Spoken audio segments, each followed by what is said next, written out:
За последний месяц все события, которые сопутствовали чемпионату Европы, и все события, которые были вокруг сборной команды России по футболу, вокруг Российского футбольного союза, через раз это чередовалось со словом «болельщик», либо со словом «Всероссийское объединение болельщиков». Мы хотели бы сегодня вкратце донести свою позицию и рассказать те события, которые были, для того, чтобы они были правильно понимаемы и правильно толковались. Все последние, скажем так, 3-4 месяца Всероссийское объединение болельщиков готовилось к проведению со своей стороны Евро по болельческой части. И, в принципе, мы оцениваем положительно, скажем так, деятельность ВОП на Евро. И, в принципе, положительно оцениваем участие российских болельщиков в Евро. И считаем, что российские болельщики были одними из лучших на чемпионате Европы как по массовости и количеству, так и по поддержке. Начнем с того, что Всероссийское объединение болельщиков заблаговременно помогло большому количеству граждан получить визы. На чемпионате Европы российские болельщики были единственные из тех, кому для попадания на чемпионат Европы необходимо было получать визу, которая шенгенская. Вот мы сумели на тот момент наладить диалог с посольством Польши в Москве и выдали несколько тысяч виз россиянам, которые могут они и сейчас пользоваться, потому что они полугодовые. Также ВОП распределил свою квоту билетов среди региональных отделений и фан-клубов, входящих в организацию. Правда, там были небольшие штрихи и наложения, то, что мы получили их от Российского футбольного союза в самый последний момент, и это могло вызвать определенную, скажем так, негативную реакцию болельщиков, но тем не менее все свои билеты получили и смогли присутствовать на матчах российской сборной в Польше. Кроме того, Всероссийское объединение болельщиков организовало трансферы для болельщиков. Мы отправили 5 автобусов, был отправлен целый спецпоезд, который был совместно сделан ВОП и ОАО РЖД, а также были отправлены чартерные рейсы компании «Аэрофлот», те, которые были предоставлены болельщикам по итогам январской встречи в Санкт-Петербурге с Владимиром Владимировичем Путиным. Также касательно уже самого пребывания в Польше, в принципе, ВОП организовал штаб, при том, что, вы знаете, русского дома в Польше не было. У нас был постоянно действующий свой штаб, куда все болельщики стекались и где мы оперативно решали все вопросы. Также, помимо этого, ВОП организовал перформанс, который был, скажем так, не худшим на Евро. Баннер 12 числа на матч Россия-Польша. В принципе, он был самый крупный на Евро, 40 на 60 метров. Вот тот самый с богатырем, где полякам потом мерещился князь Пожарский. И, в принципе, организовывали всю поддержку. Я хочу сказать, что касательно болельщиков, извиниться еще раз за, скажем так, инцидент с пиротехникой, с пиротехническими изделиями, которые дважды были выкинуты на поле во время матча во Вроцлаве с чехами и 12 числа в Варшаве со сборной Польши.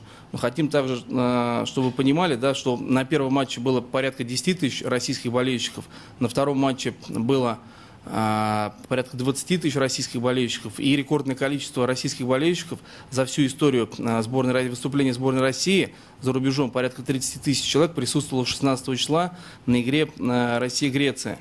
А пиротехническое изделие, сами поймите, технически мог кинуть только один человек. Возможно, это вообще был провокатор, потому что их имена до сих пор не установлены. И нельзя по одному незначительному инциденту судить о всех болельщиках, которые, в принципе, в своих лозунгах, высказываниях и речевках не делали ничего предосудительного, но либо не могли предусчитать реакцию УЕФА, как, к примеру, баннер с надписью «Сталинград». Но откуда мы могли знать, что, к примеру, УЕФА двояко будет трактовать то, что жители города Волгоград, историческое название своего города вспомнили. Также касательно инцидента со стюардами в городе Вроцлав, хочу еще рассказать, что то заявление, которое сделал ВОП, мы всего лишь озвучили причины произошедшего, потому что у нас в стране стюарды в основном занимаются распорядительной функцией, они не являются, скажем так, предметом обеспечения безопасности, не задерживают болельщиков. Плюс мы просто рассказали, как там было, но мы не делали выводов и не говорили, что это правильно избивать стюардов, и ни в коей мере ситуацию эту не оправдывали. А в остальном, вот, в принципе, всего три инцидента, эпизода с российскими болельщиками на Евро, которые так или иначе пытались склонять в СМИ и так далее, но не замечали многих других моментов, количество приехавших людей, то, как это все было организовано, как это делалось, и не замечали то, какое количество проблем предстояло на Евро решить, и какое количество проблем там решалось. В частности, 12 число, о котором мои коллеги расскажут, но мы признали, и многие эксперты, большинство признало опыт 12 числа положительным, потому что решение о проведении такого шествия, оно было принято еще в апреле месяце, когда мы ездили с предварительной рабочей подготовительной поездку в Польшу, когда мы готовились и планировали, как все это будет происходить, при том, что уже стала известна информация, что Русского дома не будет. И, скажем так, большинством признано, что если бы данное шествие не состоялось, то, ну, скажем так, это был один единственный путь для большинства простых болельщиков безопасно пройти 12 числа на стадион. Большинство людей, которые добирались на стадион самостоятельно, были в тот день избиты польскими радикалами. Мы не ожидали вообще, что столь высокая степень русофобии в Польше, и что настолько будут политически подогревать всю ситуацию. Начиная с нашего прибытия в аэропорт Варшавы, где нас снимало большое количество польских телекамер, и единственный, который их интересовал вопрос, будет ли шествие 12 числа. Далее, до 12 числа, каждый наш день, все наши перемещения начинались с того, что уже прямо возле отеля нас дежурило, встречало большое количество телекамер, и которые подогревали эту всю историю, которые зачем-то сравнивали это там, с битвой на Висле, там, с армией Тухачевского, приписывали историю. Вот. Соответственно, Всероссийское объединение болельщиков и российские болельщики, в принципе, перед властями Варшавы, это шествие было легальное, оно было с ними согласовано, оно было согласовано с представителями полиции, ни в чем не обманули, там не было вообще никаких политических лозунгов, и, соответственно, никаких иных видов правонарушений, и российские болельщики были в основном атакуемы. При всем при этом, если находились те, которые там пытались дать отпор, они сейчас были задержаны, при том, что из 180 человек задержанных, 20 там с небольшим оказалось россиянами, все поляки отделались задержанные там штрафом эквивалентом 500 злотых. Наши же ребята продолжают до сих пор находиться в польских застенках. Как нам кажется, скорее всего, по политическим мотивам затягивается рассмотрение дела. Мы ежедневно на связи с посольством России в Польше, на связи с Министерством иностранных дел. Надеемся, что в ближайшее время, в принципе, ребята вернутся, удастся всех возвратить на родину. Вообще, если в историю шествий русских обратиться, то эта традиция идет с 2004 года, с первого массового выезда российских болельщиков на сборную России на чемпионат Европы в Португалию. Начинался, если кто ездит на футбол, все это с стяга Смоленск, очень большое, которое присутствовало на всех шествиях. И я напомню, что эти шествия были в Инсбруке на чемпионате Европы 2008 года, в Лихтенштейне, в Кардиве, в Хельсинки. Это вот то, что попало в прессу, где самое массовое. Поэтому ничего уникального в идее шествия не было. Тем более, что так совпало, что это был День России. Значит, когда говорят, что нами было организовано, что это шествие было как провокация, в Ютьюбе очень много видео шествий голландцев в Харькове, шествий шведов, и никто их провокационными не называет. В данном случае это было такое же неполитическое, традиционное шествие российских болельщиков с целью поддержки сборной России. Значит, мы...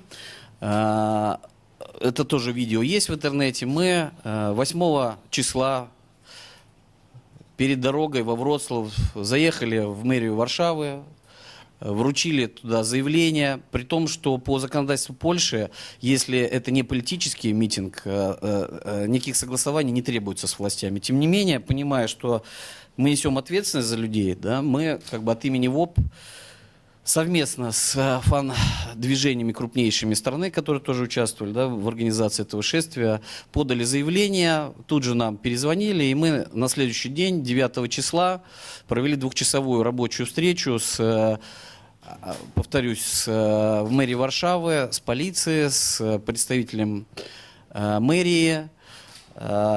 Нужно сказать, что они оценили наш выбор и поддержали действительно. Там как раз 3 километра идти до стадиона и по мосту, то есть, в общем, достаточно комфортно. Они нас сразу предупредили, что будут провокации со стороны польских так сказать, агрессивно настроенных фанатских движений. Вот. И поэтому мы обсудили, что будут усилены наряды полиции. Мы обсудили, каким образом будет организовано взаимодействие. Значит, примерно прикинули, сколько людей. По нашим оценкам, 7 тысяч человек собрало шествие. Это, значит, что касается... Тут в прессе говорили о том, что российские болельщики несли плакаты Сталина, но это полная ложь. Более того, я скажу, что мы даже не стали разворачивать традиционный флаг Смоленска, потому что в данной ситуации просто неправильно было бы расценено, и мы максимально сделали, чтобы не провоцировать наших польских коллег и поляков.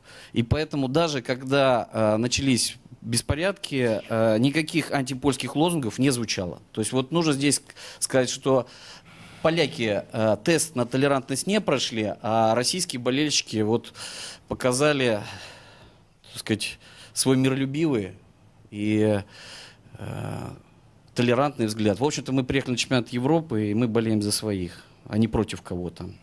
Значит, что мы себе в актив записываем? Значит, когда ВОП называет какой-то там ультраправой организации, кстати, это пытались и польские СМИ тоже все это раскручивать. Вот я вам скажу, во-первых, это неправда, да, потому что мы действительно объединяем разных людей, зачастую противоположных взглядов, людей из разных клубов, у которых непримиримые иногда отношения. Но вот уникальность нашей организации заключается в том, что вот так мы все там работаем все вместе и находим общий язык.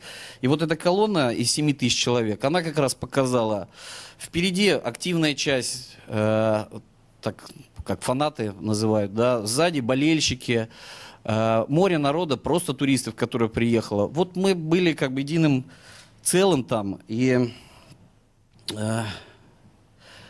ощущался прилив, ощущался позитив, то есть это был праздник.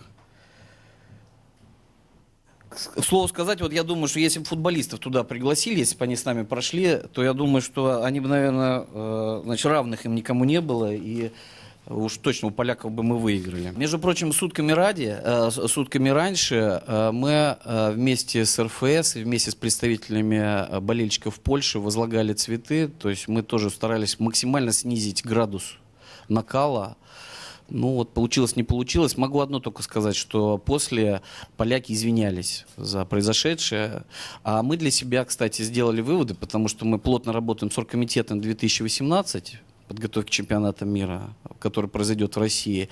И для нас тоже этот был урок. У нас есть время подготовиться, потому что нам бы хотелось, конечно, чтобы ничего подобного не повторилось в России, когда будет здесь у нас чемпионат мира.